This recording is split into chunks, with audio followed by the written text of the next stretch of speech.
Trucks were burning fuel just sitting still. Soldiers were dying because gas never reached the front lines. Then a farmer from Iowa sent one letter with a crazy idea. Nobody believed him. But when they tested it, everything changed. This is the true story of how cornfields taught the army to win a war. Before you watch full story, comment below from which country are you watching. Don't forget to subscribe for more amazing stories. The old truck rumbled down the narrow dirt road. Private James Carter gripped the steering wheel tighter. Behind him, 20 more trucks followed in a long line. They were carrying fuel to the soldiers fighting at the front. But there was a problem. A big problem. They were running out of fuel themselves. It was November 1944. World War II was raging across Europe. American soldiers were pushing the German army back, mile by mile. But every tank needed fuel. Every truck needed fuel. Every jeep needed fuel. And the army was burning through millions of gallons every single week. Private Carter looked at his fuel gauge. It was dropping fast. They had been sitting here for 2 hours, engines running, going nowhere. The road ahead was blocked. Another convoy had broken down. Now everyone was stuck, wasting precious fuel while their engines idled in the cold morning air. This is crazy, Carter muttered to himself. We're burning gas to deliver gas, and we're not even moving. He was right. It was crazy. But nobody seemed to know how to fix it. Nobody except a quiet farmer in Iowa who had never fired a gun in his life. Victor Hawthorne woke up before the sun rose. He always did. That was the life of a farmer. You worked when there was light, and you prepared when there was darkness. Victor was 45 years old. He lived alone in a small farmhouse outside Storm Lake, Iowa. The house was old but solid. His grandfather had built it with his own hands, cutting every piece of wood from the forest nearby. Victor was not a tall man. He stood about 5 feet 10 inches. He wore the same clothes every day, thick denim overalls, a flannel shirt, and heavy boots caked with dried mud. His hands were rough and calloused from years of work. His face was weathered by sun and wind. People in town knew Victor, but they did not really understand him. He was quiet. He rarely spoke in church. He never married. He kept to himself most of the time. But if someone needed help, Victor was always there. He would help fix a broken tractor. He would help move hay bales. He would help dig a well. He never asked for anything in return. Victor's father had taught him one simple rule: waste nothing. Not food. Not water. Not seed. And especially not fuel. During the Great Depression in the 1930s, fuel was expensive. Money was scarce. The Hawthorne farm survived because they made every drop of gasoline count. Young Victor learned to listen to his tractor's engine. He learned to feel how the soil resisted under the wheels. He learned that small changes in how you drove could save a lot of fuel. By 1944, Victor had become something of a local legend. Other farmers would joke, "Ask Vic how to stretch a gallon, and he'll make it last 2 miles and a prayer." But it was not a joke to Victor. It was science. It was careful observation. It was writing everything down in notebooks and testing different methods over and over again. Victor kept detailed records. He had notebooks filled with charts and numbers. Every day, he wrote down how much fuel his tractor used. He noted the weather. He noted the soil conditions. He noted how fast he drove and how many times he stopped and started. Over time, he began to see patterns. When he kept a steady speed, he used less fuel. When he avoided sudden stops, he used less fuel. When he planned his turns carefully, he used less fuel. Sometimes the savings were small, just 2 or 3%. But sometimes they were huge, 15 or even 17%. Victor tested everything. He tried different driving patterns. He tried starting slower and stopping gentler. He even changed the way he plowed his fields, making smoother turns instead of sharp corners. The results were clear. Smooth, steady driving saved fuel. A lot of fuel. One cold morning in early 1944, Victor sat at his kitchen table with a cup of coffee and one of his notebooks.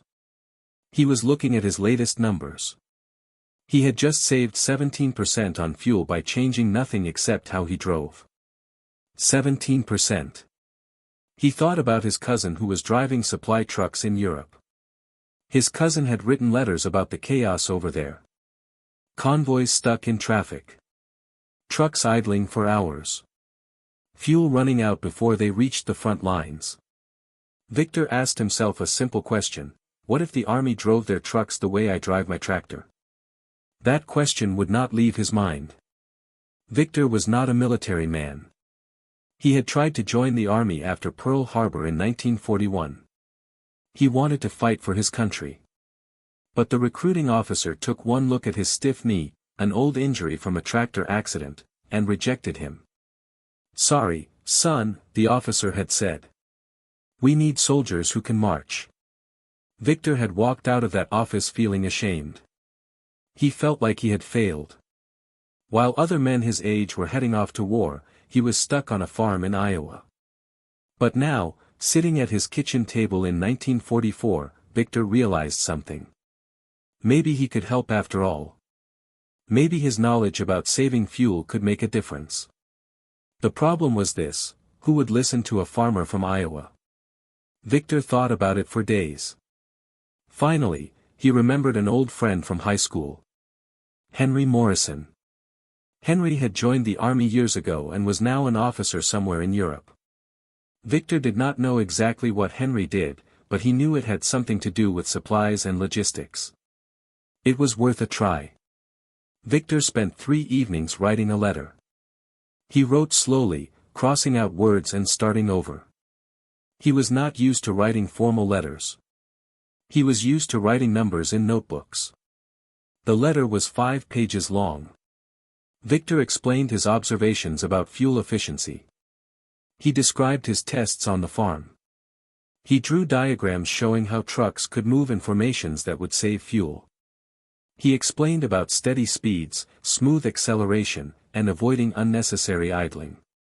At the end of the letter, Victor wrote one simple sentence: "I may be just a farmer, but fuel is fuel, and I think you're wasting it." He sealed the envelope, walked to the post office, and mailed it. Then he went back to his fields and tried not to think about it. He did not expect anyone to take him seriously. He certainly did not expect what happened next. Lieutenant Colonel Henry Morrison was exhausted. It was June 1944, and the Allies had just landed in Normandy.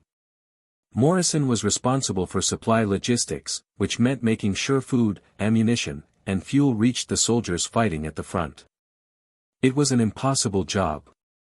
Every day brought new problems. Roads were destroyed.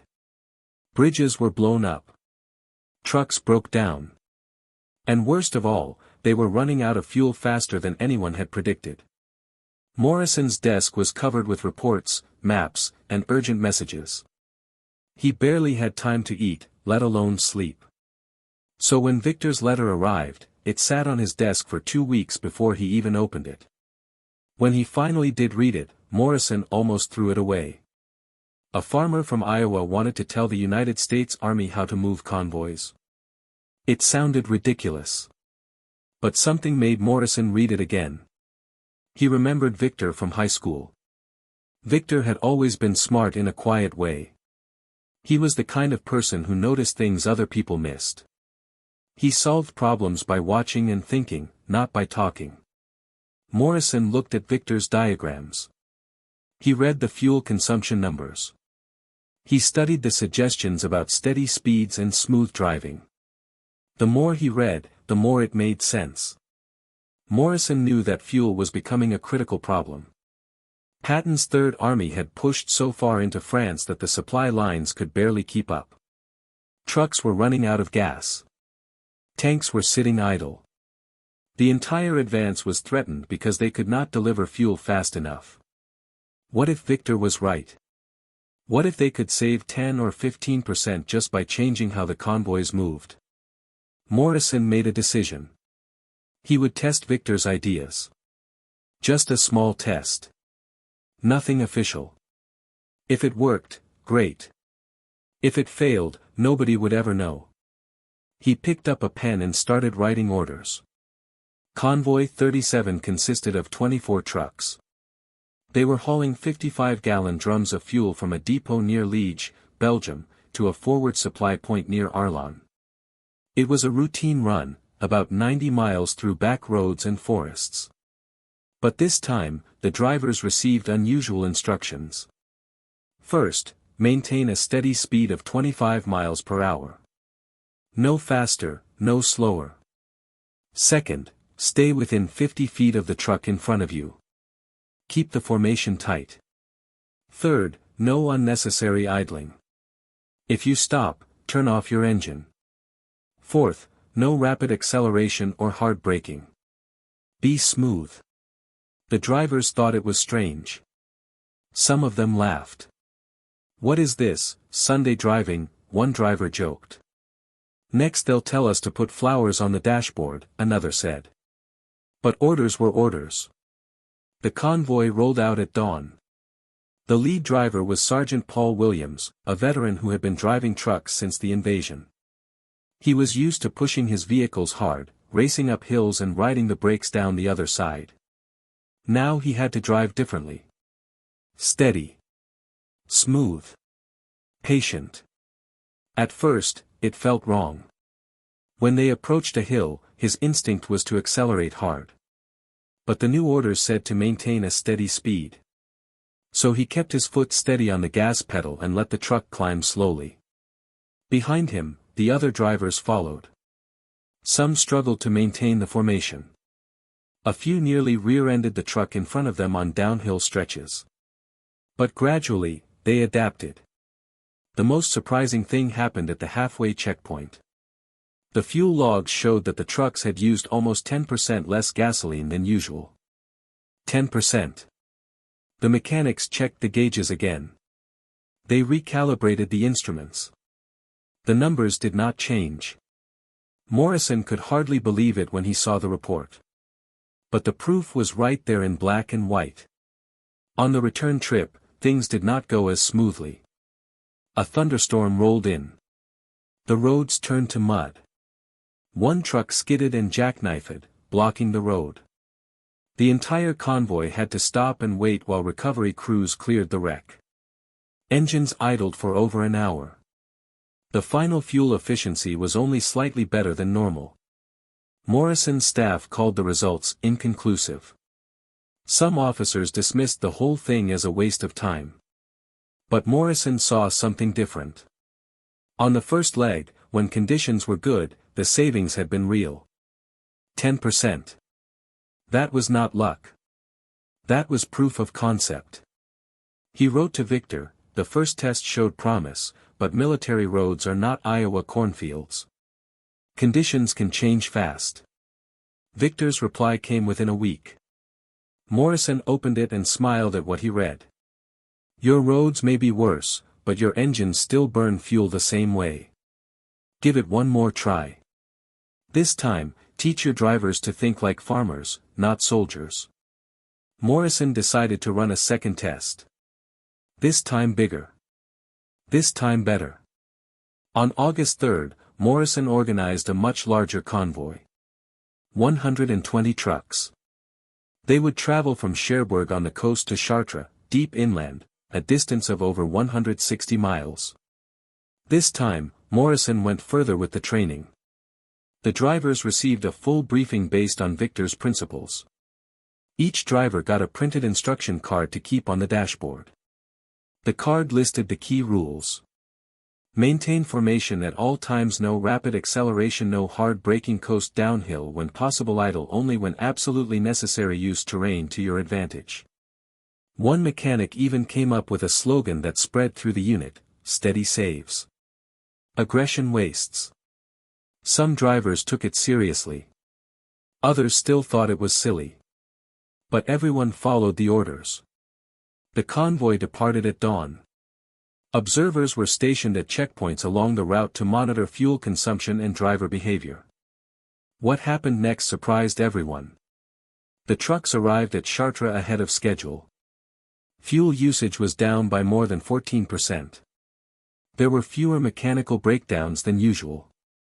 Even tire wear was reduced. Driver fatigue was noticeably lower. It was not just a fuel savings report. It was proof that the method worked. Morrison compiled his findings into a formal report. At the bottom, he wrote one sentence in capital letters: "The farmer was right." The report went up the chain of command. Within days, Morrison received orders to expand the program.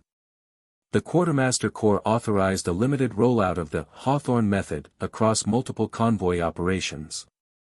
Word spread quickly through the ranks. Drivers started sharing tips over the radio.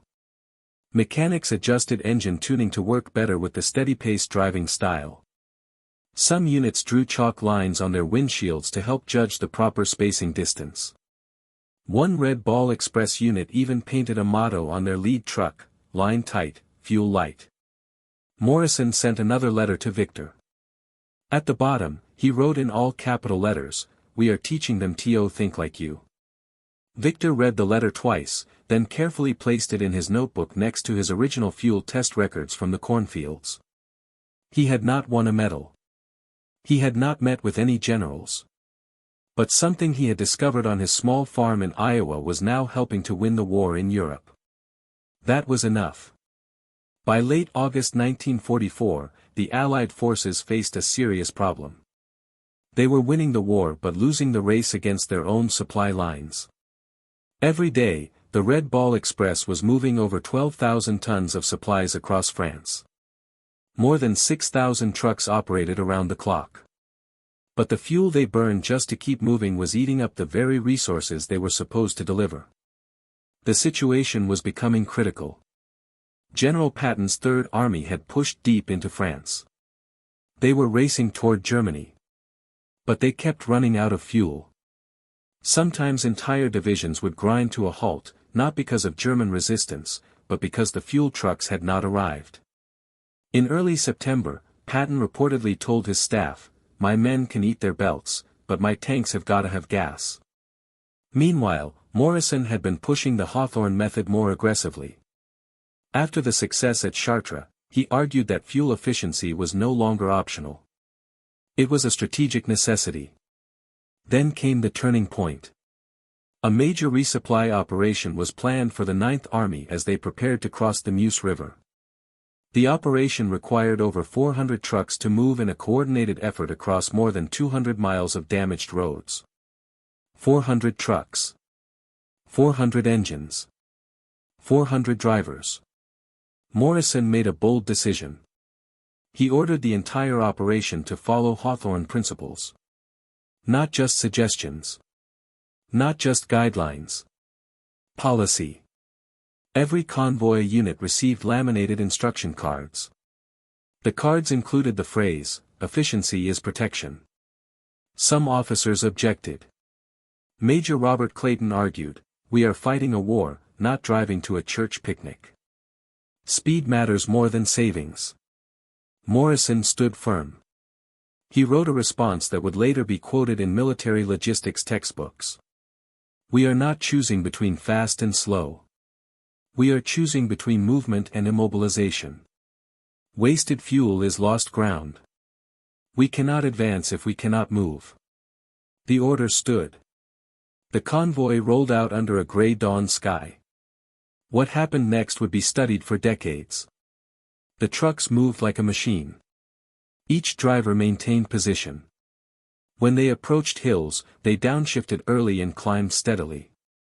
When they descended, they coasted together, saving fuel with every mile. When night fell, their convoy lights looked like a ribbon flowing through the dark landscape. Tight. Steady. Purposeful. Observers stationed along the route took careful notes. They measured fuel consumption. They recorded arrival times. They counted breakdowns. The results were stunning. The convoy used 19% less fuel than identical runs made just 2 weeks earlier. 19%. That translated to thousands of gallons saved, enough to power an entire armored battalion for an extra day. But the benefits went beyond just fuel savings.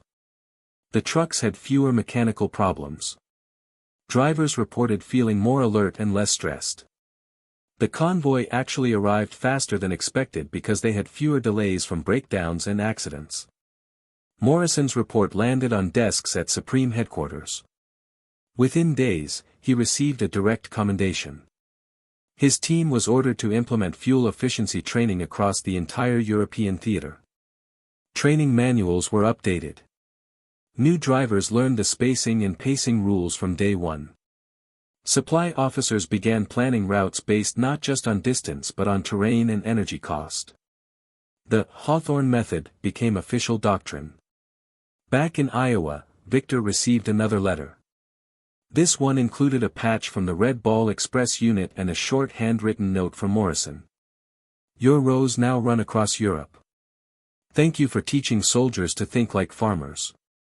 Victor hung the patch on the wall above his workbench. Outside, the corn was ready for harvest. Inside, Victor allowed himself a small smile.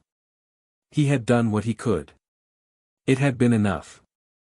Winter came early in 1944. By December, deep snow covered northern Europe. Temperatures dropped below freezing. Roads became ice-covered death traps. Then on December 16, the world exploded. More than 200,000 German troops launched a massive surprise attack through the Ardennes forest. Hitler called it Operation Watch on the Rhine. History would remember it as the Battle of the Bulge. The attack caught the Allies completely off guard. German tanks punched through thin American lines. Entire units were surrounded. Communications broke down. Fuel depots were captured or destroyed. For the first time in months, American forces were retreating. But the Germans had made a critical miscalculation. Their entire offensive depended on capturing Allied fuel supplies. Their own tanks were running on fumes. If they could not take American fuel, their advance would die. This put enormous pressure on Allied supply lines. They needed to move fuel to the front lines immediately. Through snow. Through ice. Through enemy territory. The only convoys that could possibly make it were the ones trained in the Hawthorne method. In the second week of the German offensive, an American tank destroyer battalion in Bastogne was down to 12 hours of fuel.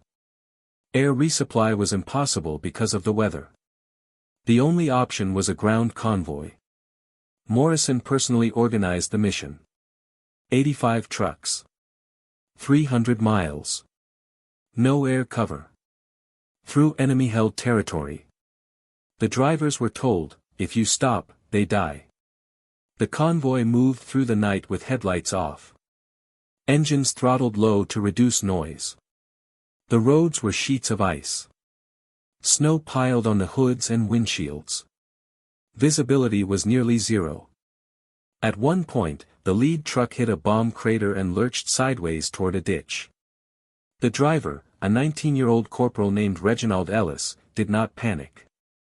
He tapped the brakes gently, kept the engine steady, and waved the column forward. No shouting. No chaos. Just discipline. Just movement.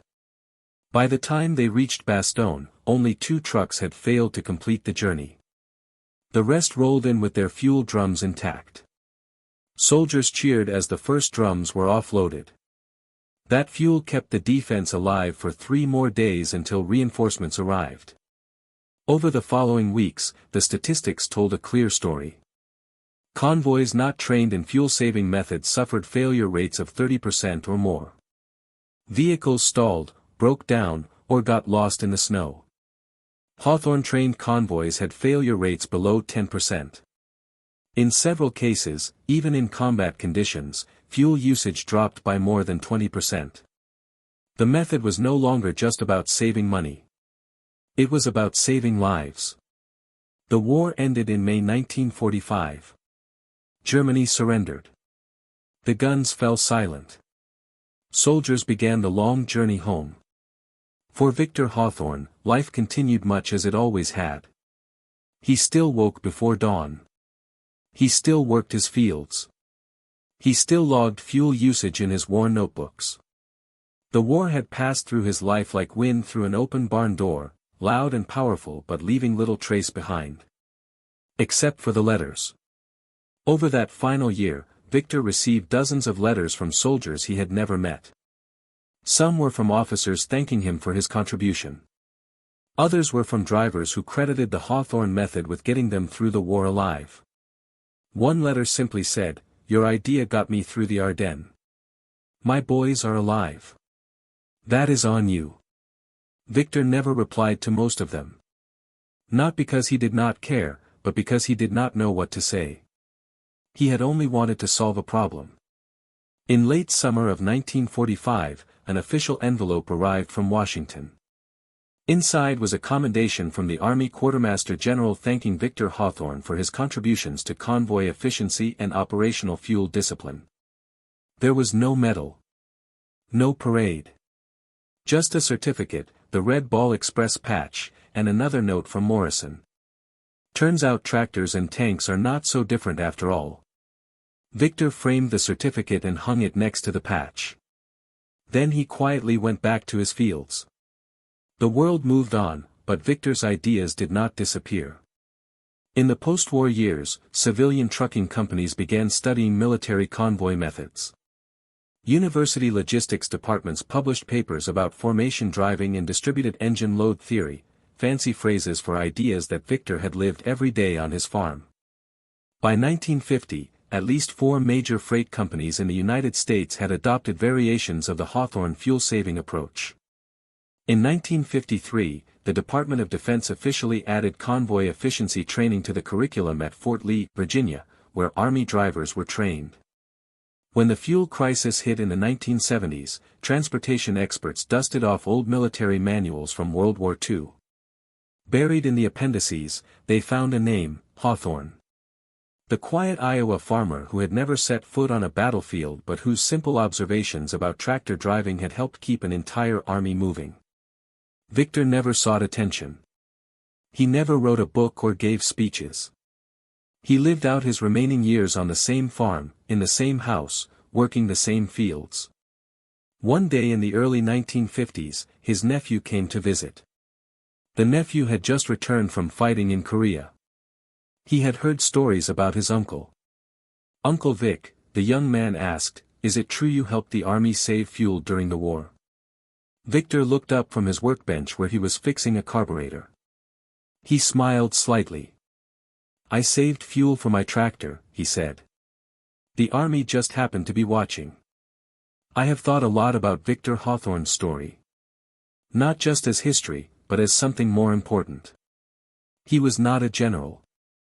He was not a scientist or an engineer. He was not decorated with medals or celebrated in newspapers. He never wore a uniform. He never fired a weapon. He never crossed an ocean to fight.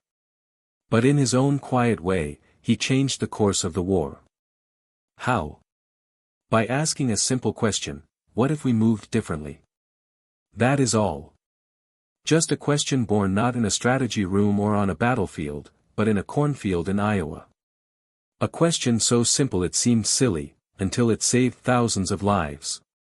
What moves me most is that Victor never wanted recognition. He did not invent his method to get famous.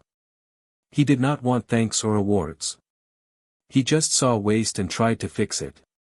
Quietly. Methodically.